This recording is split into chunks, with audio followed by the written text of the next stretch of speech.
While doing an MRI for a female influencer, I discovered she had a battery-powered sex toy inside her body. Out of my responsibility as a doctor, I kindly warned her. Instead, she slapped me across the face and tearfully told her rich fiancé that I tried to sexually harass her under the guise of examination. Her fiancé flew into a rage and smashed my skull with a fire extinguisher. Not only that, she posted about it online, painting me as a perverted doctor that everyone wanted dead. My wife couldn't bear the cyberbullying and jumped from the 19th floor. My daughter became an orphan. When I opened my eyes again, I was reborn, back to the day I performed her MRI. This time, I chose to respect her suicidal fate. What are you staring at? Never seen a beautiful woman before? Hurry up with the scan. I have a product livestream this afternoon. The shrill female voice pierced my eardrums painfully. I snapped back to reality, breaking out in a cold sweat. Sitting before me was the female influencer who had destroyed me in my past life, Layla. Right now, she had her arms crossed, her face full of contempt. I instinctively touched the back of my head. The tragedy from my past life felt like it happened just yesterday. Her muscle-bound rich fiancé Ricardo had grabbed a red fire extinguisher and smashed it viciously into my head. This is what you get for being a pervert. Ricardo's furious roar and Layla's gleeful cold laughter were the last sounds I heard in my previous life. After I died miserably, Layla started a live stream online. She cried pitifully, accusing me of not only forcibly pulling down her underwear, but also making lewd comments about her private parts. The internet exploded with rage. Doctors nowadays are so disgusting. Beasts in white coats. He must be severely punished. Death is too good for him. Protect Layla. Boycott this hospital. My name stayed on the trending topics for an entire week. To calm the public outcry, the hospital threw all the blame on me, a dead man. My wife couldn't bear the cyberbullying and jumped from the hospital's top floor. And my father, who had worked hard his entire life, had people come to his door cursing him and throwing feces at him. In despair, he drank a bottle of pesticide and died in unspeakable agony. Remembering all this, overwhelming hatred surged in my chest. Hey, are you deaf or what? Layla waved her hand forcefully in front of my face and rolled her eyes. What's wrong with you bottom-tier doctors? Is your brain damaged? Stop spacing out. I took a deep breath and forced down my emotions. Sorry, Ms. Layla, right? You're here for a pelvic MRI. I picked up the metal detector and began scanning her. The moment I scanned her pelvic area, beep, beep, beep, the detector blared its alarm, red lights flashing wildly.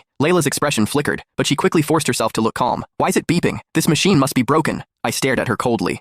Ms. Layla, MRI scans prohibit any ferromagnetic or conductive metal objects. Do you have any metal implants in your body, such as an IUD, bone pins, or anything else? In my past life, this was when I said a few extra words. Having worked in the imaging department for years, I knew this detector's reaction definitely wasn't from an ordinary IUD or bone pin. It was clearly from a metal object with a battery and motor, combined with her slightly odd walking posture when she entered, legs pressed together, and the unnatural flush on her face. I immediately deduced that she had a remote-controlled vibrating toy inside her body. My duty as a doctor wouldn't let me ignore it, because the magnetic field inside an MRI chamber is 60,000 times stronger than Earth's magnetic field. This meant any magnetic metal entering the chamber would not only turn into a high-speed flying bullet. If the metal was inside the body, it would experience violent displacement from the powerful magnetic pull. At the same time, the magnetic field would cause eddy currents inside the metal, instantly generating temperatures of several hundred degrees. If that thing stayed inside her during the MRI, her intestines and reproductive organs would be instantly cooked and torn apart. In my past life, my well-meaning warning had cost me everything. This life, looking at Layla